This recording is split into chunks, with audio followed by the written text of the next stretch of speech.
আমার আরও একটি নতুন ব্লগে সবাইকে স্বাগতম জানাই। তো এই যে দিনের শুরুটা ভোরটা 4টা বেজেই হয়ে গেল। ভোর 4টা বেজে উঠে গরম জল ওভেনে বসিয়ে স্নানের জন্য রেডি হচ্ছি। স্নান শেষে সিঁদুর পরা বাঙালি হিন্দু মেয়েদের জীবনের একটা অন্যতম অবিচ্ছেদ্য অংশ বলা যায়।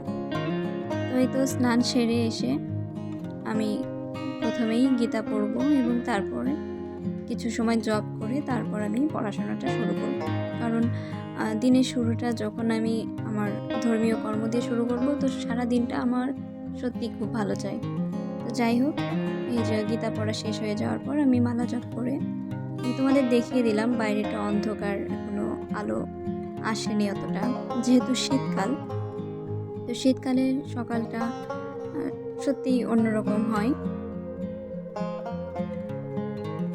তো এই তো আমি জানলা বন্ধ করে দিয়ে আবার এসে বই পড়তে শুরু করে দিলাম। তো এই তো এইভাবে পড়তে পড়তে আমার 7টা বেজে যাবে। যখনই 7টা বাজবে তখন আমি উঠে পড়ব। তখন বাইরে যাব এবং বাসি কাজ যা আছে বাড়ির কাজ সেগুলো তখন করব। 7টা বাজার আগ পর্যন্ত আমি এইভাবেই পড়তে থাকব। ব্লগটি কেমন লাগলো অবশ্যই কমেন্টে জানাবেন। ধন্যবাদ সবাইকে।